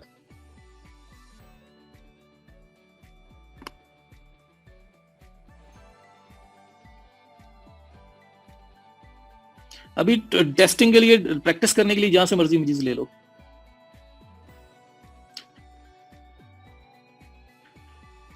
तीन नहीं लिखे यार, यहाँ पे टाइटल इस तरह आया, मैं सिर्फ डमी डाटा के साथ चल रहा हूँ, तो मैंने 3 टाइटल नहीं लिखे कासिम, यहाँ से कॉपी पेस्ट किया तो वो ऐसे ही लिखा हुआ था तो वहां आ गया। तो टाइटल हो गया, डिस्क्रिप्शन हो गया, सर प्रोडक्ट की कोई भी डिस्क्रिप्शन ऐड कर देंगे या जो होगी वही करेंगे हसीब, वो तो जाहिर बात है आपको प्रॉपर ही करना पड़ेगा। तो अगर अली एक्सप्रेस के थ्रू ले रहे हो और वहां से कुछ आपको आइडिया है प्लस आप बाकी लिख लोगे। कीवर्ड की मैंने बात अभी तक बताई ही नहीं है, मत प्रोडक्ट के कीवर्ड और एसईओ इसकी कोई बात अभी मैंने की ही नहीं है, कर दूंगा वो भी बता दूंगा। अभी सिर्फ ई कॉमर्स के साथ स्टिक करके चल रहा हूं मैं। टाइटल कंप्रीहेंसिव होना चाहिए, टू द पॉइंट होना चाहिए, तो जैसा मर्जी उसको कर लें। क्लाइंट भी प्रोवाइड कर सकता है, ये आपको सोर्स दे देगा जहां से उठा के आप लिख रहे हो, राइटर से मिला देगा, आपको हो सकता है राइटिंग के लिए बोल दे। ठीक है। तो अभी सिर्फ बेसिक के साथ हो, जो एसईओ ऑप्टिमाइज राइटिंग है, कीवर्ड कैसे होता है, यूज कैसे होता है, वो सब बताऊंगा। अच्छा, तो टाइटल दिया, वापस एक दफा आ जाओ। टाइटल दिया, ये जो सर अगर एक प्रोडक्ट के 3 कलर्स हों और तीनों इमेजेस ऐड करेंगे तो अलग अलग प्रोडक्ट पे लगाएंगे, एक ही प्रोडक्ट में तीनों ऐड करेंगे, ये होती है वेरिएबल प्रोडक्ट नाइला। ये कल कराऊंगा, आज मैं सिंपल प्रोडक्ट की बात कर रहा हूँ। तो सिंपल प्रोडक्ट खत्म कर रहा हूँ मैं। देखो जरा, टाइटल दिया, डिस्क्रिप्शन दिया, इमेजेस लगाए, मेन इमेज, गैलरी इमेजेस, ये आपके पास देखो ऑप्शन आ रहा है कलेक्शन का। तो ये क्या है, ये क्या ऐड कर रहे हो,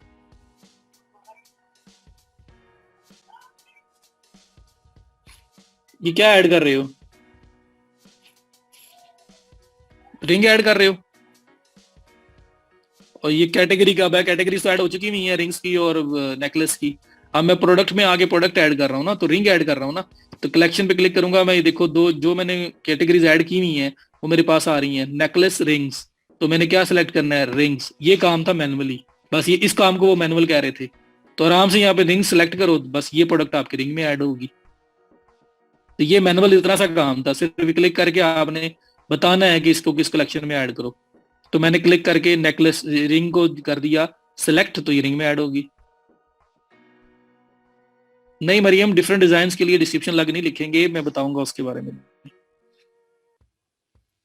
ठीक हो गया।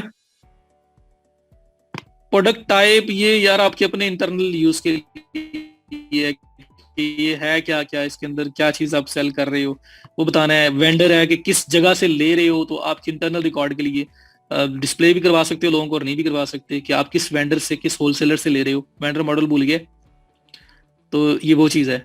तो आप ये चीजें भी रिकॉर्ड में ऐड कर सकते हो। जी वैसे ही है, वर्डप्रेस जैसा ही है। तो ये आपका यहाँ पे हो गया कलेक्शन। उसके बाद ये जो टैग्स हैं, टैग्स होते हैं, फाइवर की गिग्स बनाई हुई है, फाइवर की गिग्स बनाई हुई है, उसमें 5 टैग्स यूज किए थे गिग की डिस्क्रिप्शन के एंड पे। गिग के जहाँ पे आप उसको फर्स्ट स्टेप के ऊपर कर रहे होते हो, उसके लास्ट पे 5 टैग्स मांग रहे होते हैं आपसे। वो टैग्स यूज क्यों करते हो, ताकि कभी अगर कोई वो टैग भी सर्च करे ना फाइवर के ऊपर, तो आपकी गिग वहां रैंकिंग में आ जाए।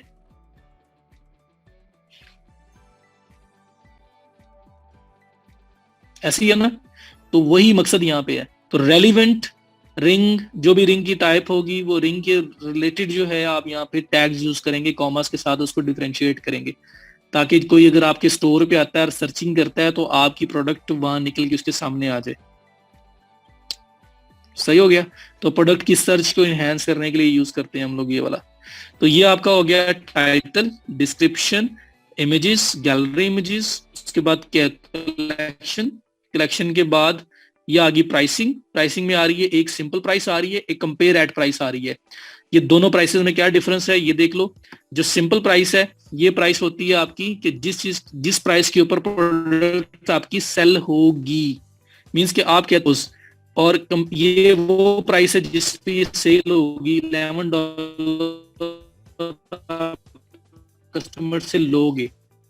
काउंट दिखाने के लिए बताती हूँ जी, ये प्रोडक्ट पहले $25 की थी, इस पे लगा होगा कट $25, उस पर लगा होगा क्रॉस या लाइन लगी होगी। पहले होती थी ये प्राइस, अब आपको मिल रही है $11 की। तो इतना बड़ा डिस्काउंट मिल रहा है आपको।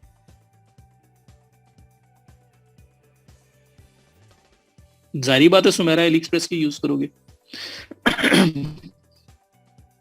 तो प्राइसिंग में समझ आ गई कि ये प्राइस वो वाली प्राइस है जिसके ऊपर आप चीज सेल कर रहे हो। $11 पे आपकी ये प्रोडक्ट असल में सेल होगी, और साथ ये $25 कट प्राइस लिखी होगी। $25 ऊपर ऊपर ऊपर कट लगा होगा, ऊपर लाइन लगी होगी कि पहले ये $25 की प्रोडक्ट थी, अभी ये $11 की मिल रही है। तो आपके पास इतने % ऑफ जा रहा है, इतनी ज्यादा आपको डिस्काउंट मिल रहा है। क्लियर यहां तक।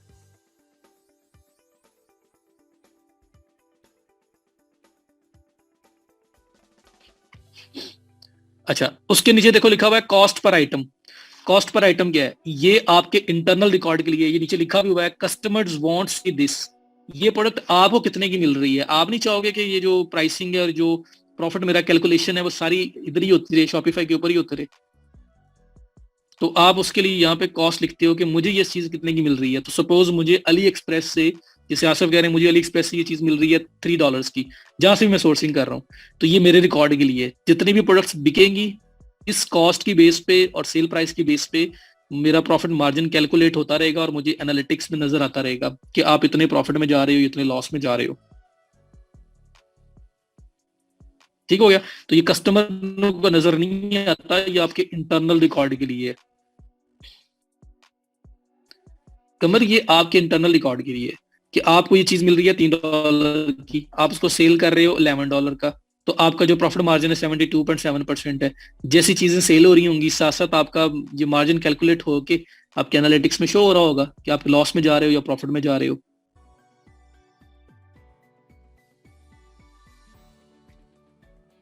ठीक हो गया। उसके बाद charge tax on this product, हमने अपने स्टोर्स के ऊपर टैक्स चार्ज नहीं करना। हमने अपने स्टोर के ऊपर टैक्स चार्ज नहीं करना, ये बात माइंड में रखिएगा। हम लोग एक्स्ट्रा लोगों को चार्ज करेंगे ना तो वैसे ही भाग जाएंगे। तो ये मैं इसको खत्म कर रहा हूँ। उसके बाद इन्वेंट्री रिकॉर्ड मैनेजमेंट है, ये करने के बाद शिपिंग है। ये दो पॉइंट कल भी आने ही आने हैं, तो इन दोनों को यहाँ पे होल्ड करते हैं क्योंकि इन्वेंट्री को समझना जरूरी है, इसके अंदर चीजें मजे की हैं। ये मतलब यहाँ पे ना थोड़ा सा ट्रिकी भी है और नहीं भी है, तो इस पार्ट के ऊपर थोड़ा टाइम लगेगा। इन्वेंट्री और शिपमेंट्स, इन दोनों को हम होल्ड करते हैं, इसके अलावा बाकी सारे पॉइंट्स हो गए कंप्लीट। तो यहीं से स्टार्ट करेंगे। इसको प्रोडक्ट को मैं क्या करने लगा हूँ, इसको मैं सेव करने लगा हूँ ताकि हम इसको कल यहीं से स्टार्ट कर लें। बिलाल मेरे इख्तियार में नहीं है जो ये जो आपके लेक्चर्स आप अपलोड करने कहते हैं।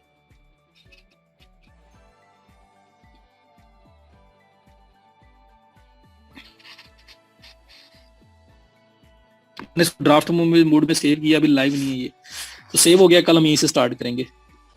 Shopify is easy. हाँ जी, वर्डप्रेस से इजी है ज्यादा। जी कर सकते हैं शुमाला एडिट। दुआ कह रही है, कुछ समझ नहीं आ रही। दुआ क्या?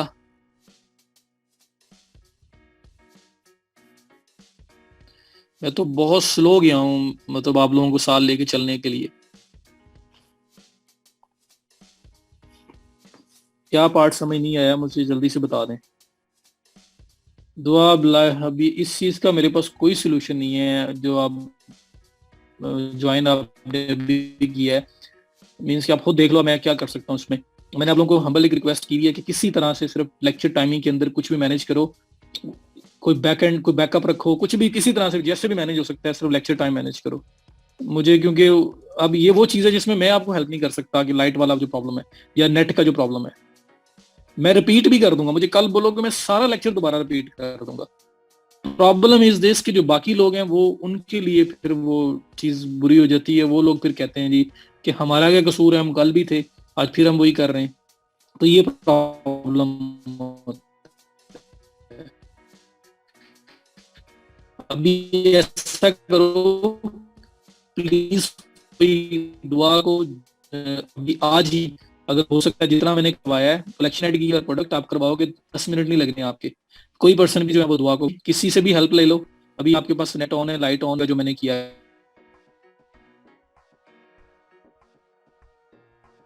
अभी तक, ताकि आपका मिस ना हो, आपका पीछे ना रह जाओ आप। वेंडर आपके अपने ऊपर है, वेंडर आपने किसी को शो करवाना है ये नहीं करवाना ना। कल अभी अभी मैं कुछ भी नहीं बताता। ये जो वीडियो वाला क्वेश्चन है ये मुझे कल रेज करना, मैं आपको वीडियो ऐड करना ही बता दूंगा, प्रोडक्ट की वीडियो कैसे ऐड करते हैं। वेंडर मतलब होलसेलर, वो आपको वेंडर मॉडल नहीं बताया था मैंने।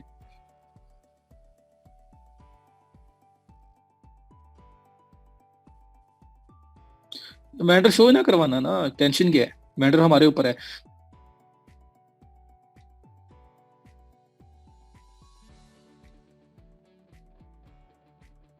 जो लोग जाना चाहते हैं काइंडली चले जाएं। जिन लोगों ने रुकना है क्वेश्चन पूछने हैं वो रुकें, किसी दूसरे को चांस दिया करें, जो सबसे जरूरी चीज है। बाकी मुझे मैसेज के थ्रू मैं अब मैसेंजर के था कल मैं सुफियान, किधर हो यार आप? ये थे उमर किधर है? ये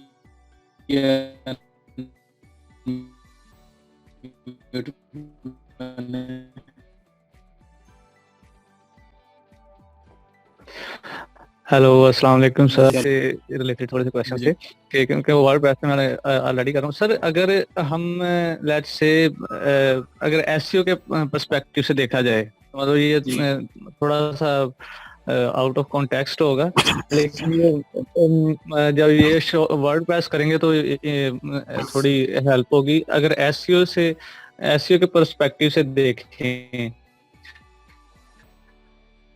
तो हम्म, शॉपिफाई में स्टोर जो हम बनाएंगे या और जो वर्डप्रेस में बनाएंगे, इन दोनों में कोई असर पड़ता है? जब एस्टैब्लिश हो जाएगा तो हमें एसईओ भी करनी पड़ेगी गूगल की, दोनों अच्छे तो हैं, दोनों में प्रॉपर एसईओ हो वो जाती है। ये फर्क अभी पड़ता है सर? दोनों अच्छे हैं यार, दोनों में अच्छी एसईओ होती है। शॉपिफाई में बिल्ट इन एसईओ की चीजें हैं, फीचर्स हैं। जी सिर्फ अभी सर। मैं इसको टच इसलिए नहीं कर रहा क्योंकि अभी हमारा एसईओ टॉपिक नहीं है। हाँ, ये जी कंप्लीट सर। कर लेंगे उसके बाद मैं बैठ के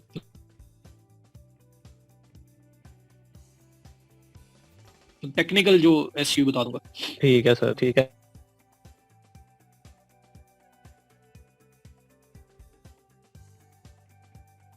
मतलब शॉपिफाई तो मैंने इस पे ऑलरेडी है। शॉपिफाई यूजर फ्रेंडली है, लेकिन इसमें कस्टमाइजेशन वर्डप्रेस की निस्बत लिमिटेड है, काफी कम है, जहाँ तक मेरा एक्सपीरियंस है। लिमिटेड है, लेकिन ये है कि हमारा जिस तरह हमें पुराने कितने चाहिए, तगड़े हमारा होते तो हैं। काम बड़े ऐसी है। लेकिन ये है कि वो कस्टमाइजेशन जब डिपेंड करता बिल्कुल है ना सर। रिक्वायरमेंट्स के ऊपर, तो ये इजी है लोगों के लिए, ज्यादा इजी है। इस वजह से लोग जाते हैं कस्टमाइजेशन पे, ज्यादा कम ही जाते हैं और इससे स्टोर बना के एक अच्छा सा प्रोफेशनल बैठ जाते हैं, इसलिए लोग ज्यादा लाइक करते हैं इसको।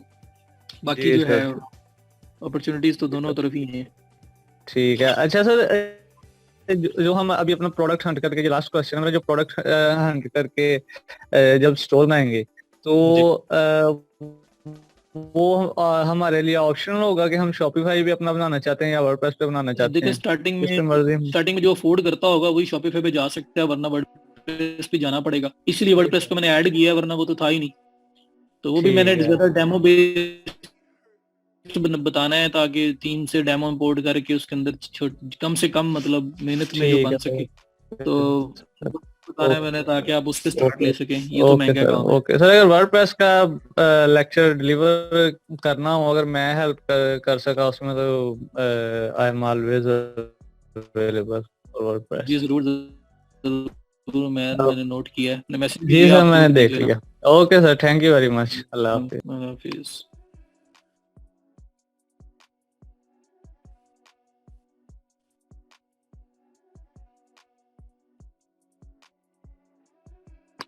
कर दिया सुफियान। उसके बाद हम, जी जी, सुफियान आपको अनम्यूट किया।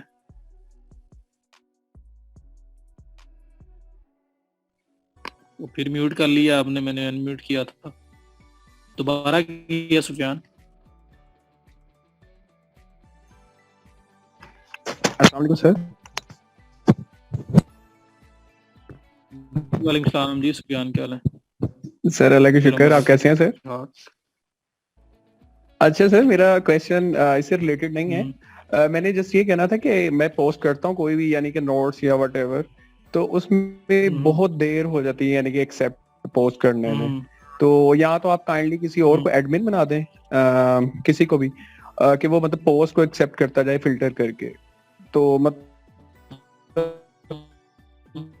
ये मुझे इश्यू था, मतलब कोई भी बच्चे क्वेश्चंस करते हैं, कोई भी मतलब पोस्ट हैं या नोट्स वगैरह, तो वो अपलोड नहीं हो पाते या एक्सेप्ट नहीं होता। तो इसके लिए काइंडली चलिए कुछ। कोशिश करते हैं। अभी असल में मैं एड बनूं और इसे कर देते हैं, बाकी साथ कोशिश करते हैं। अगर कोई और बन सकता है, मैं पूछ लेता हूँ सरफराज साहब से, वो भी कर लेंगे।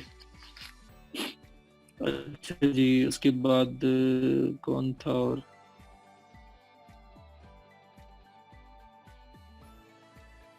अनम किया मैंने आपको अनम्यूट। अस्सलाम वालेकुम सर। वालेकुम सलाम।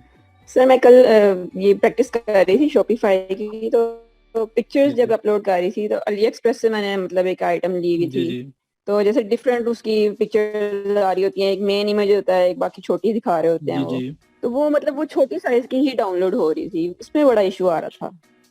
वो बड़ी साइज की कैसे डाउनलोड होगी? अली एक्सप्रेस के ऊपर ना, डिस्क्रिप्शन के नीचे ना, जब आप थोड़ा स्क्रॉल डाउन करते हो तो इमेजेस बड़े साइज के अंदर आपके पास अवेलेबल होते हैं, जी सर, वो जो बहुत हम बड़े उसको सेव कर रहे हैं, तो उसी साइज जी, की जी। जा रही है। उसको स्क्रॉल डाउन करके नीचे से इमेज सेव करें जो नीचे डिस्क्रिप्शन के नीचे आ रही ठीक हो है। गया सर, ठीक है, थैंक यू सर। जी वेलकम।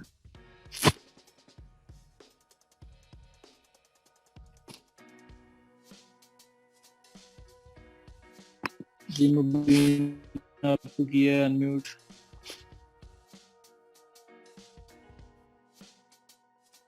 जी तो सेंड कर दीजिए मुझे, मैं देख लूंगा, मैसेंजर पे सेंड कर दें। हेलो, अस्सलाम वालेकुम। वालेकुम सलाम। सर मुझे आपसे क्वेश्चन करना था कि मैं अगर फाइवर पे इसकी गिग्स बना रही हूँ ई कॉमर्स से रिलेटेड, शॉपिफाई या वर्डप्रेस की, प्रोडक्ट एडिशन की या प्रोडक्ट हंटिंग की, किसी हाँ भी जी। कैटेगरी में, तो मैं क्या अमेजोन का प्लेटफॉर्म भी अपनी उस प्रोफाइल पे अपलोड कर सकती हूँ, उस पे गिग्स बना सकती हूँ? वो एक खिचड़ी तो नहीं मच जाएगी कि बहुत ज्यादा क्लाइंट कंफ्यूज हो जाएगा कि कौन सी सर्विस दे रहे हैं, कौन सी नहीं दे रहे हैं, या नहीं, किस में ई कॉमर्स प्रोफिशिएंट है है तो हम? उसमें हो जाएगा, अमेजोन भी दे सकते हैं, ईबे भी दे सकते हैं, सब सब अमेजोन की, अगर मैं अमेजोन की लिस्टिंग्स की और वेरिएशंस के साथ प्रोडक्ट एडिशन की गिग बना बना लूं तो वो चल जाएगा मेरा? ठीक है बना सर, ठीक है, सब मैं ई कॉम है ना, तो ई कॉम का अकाउंट हो जाएगा। जी चल जी। ठीक है सर, जी ठीक है, थैंक यू सर। जी वेलकम। हाफिज। आतिफ लास्ट क्वेश्चन, उसके बाद बंद कर देना है बस। आतिफ किया अनम्यूट आपको।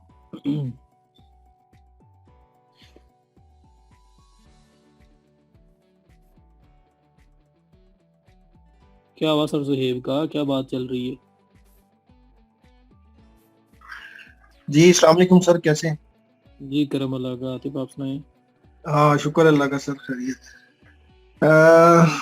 सर मैं क्या कहते हैं, फॉलो कर रहा हूँ सारी चीजें, स्टोर बनाना भी चाह रहा हूँ।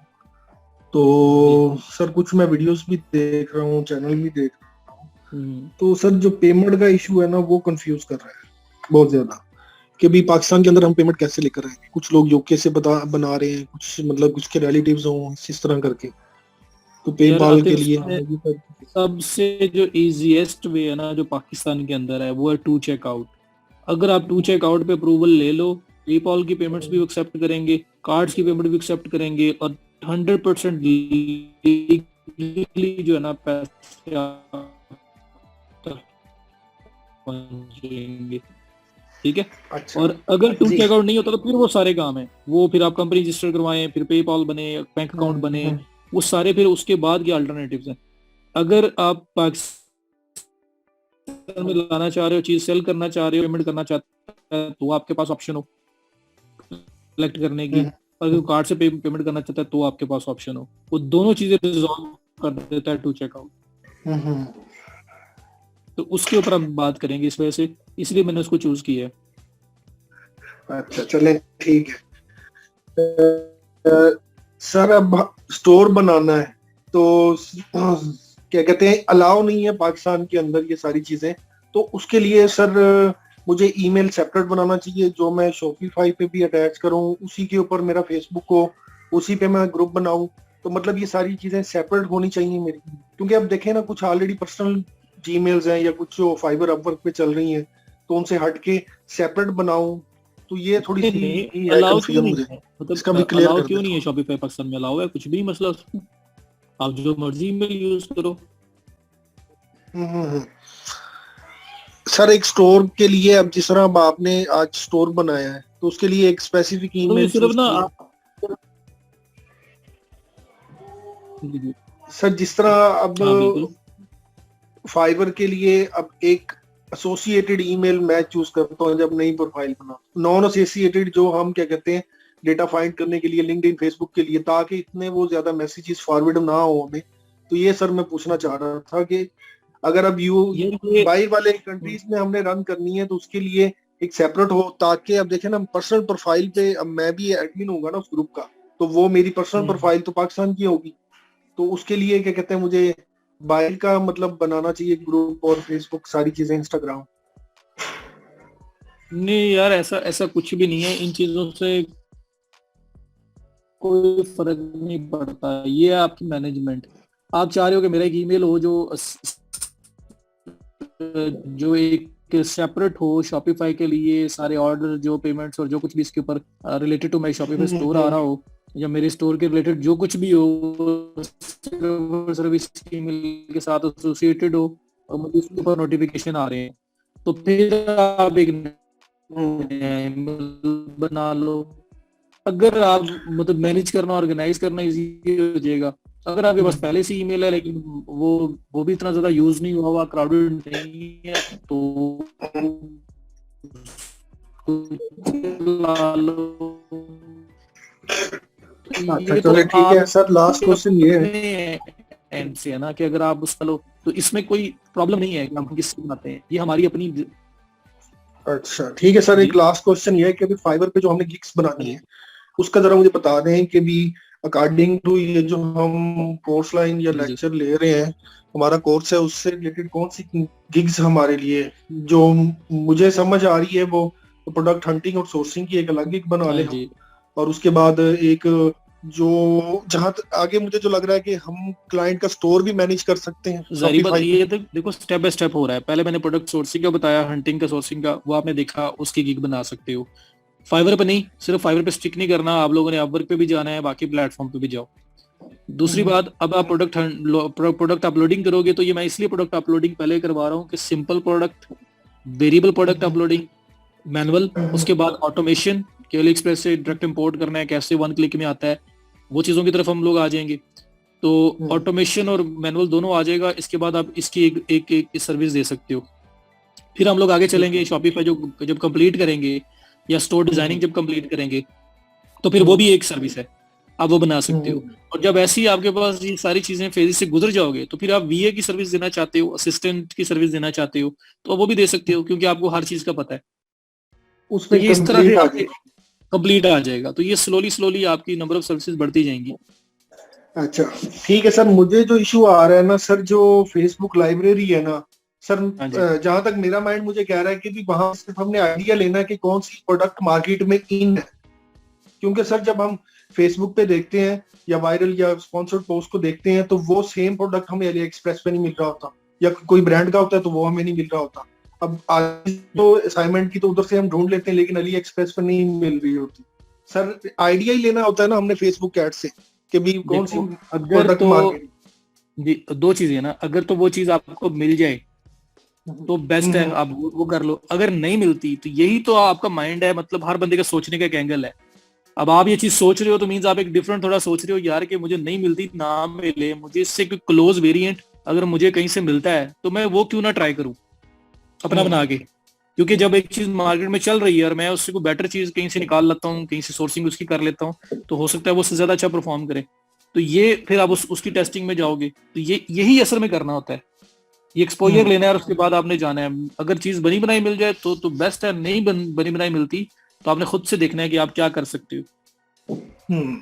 ठीक है सर, निश के बारे में बता दें। एक स्पेसिफिक का मतलब कि हम फॉर एग्जांपल सेगमेंट कह लें मार्केटिंग में जैसे पढ़ा है हमने, तो निश वो होती है नीश कैटेगरी ना, मतलब अगर आप बड़ी जो जनरल नीश है, जो जॉइंट नीश है उसकी बात करो तो स्पोर्ट्स एक नीश है, ठीक है। अब लेकिन स्पोर्ट्स बहुत बड़ा है, मेरे ख्याल में पूरी दुनिया में 200 से ज्यादा स्पोर्ट्स हैं, शायद मेरे आइडिया से भी ज्यादा हो। अब एक स्पोर्ट भी तो एक नीश है, वो माइक्रो नीश हो जाएगी। आप अगर इसमें सिर्फ क्रिकेट पकड़ लेते हो, आप इसमें फुटबॉल पकड़ लेते हो, आप इसमें मतलब छोटी छोटी भी हैं, जैसे फॉर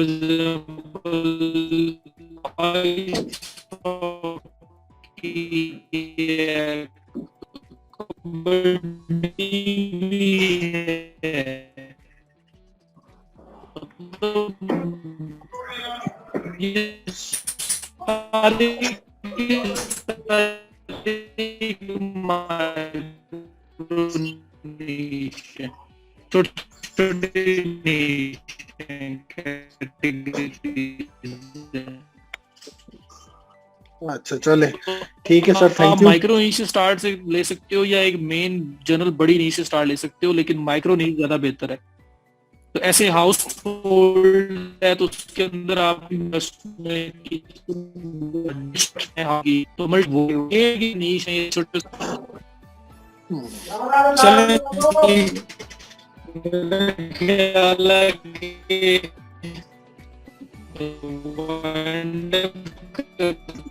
इंशाल्लाह ताला कल फिर यहीं से स्टार्ट लेते हैं। थोड़ा सा देखिएगा जो हमने किया आज, थोड़ा बहुत कर लेना, कलेक्शन बना लेना,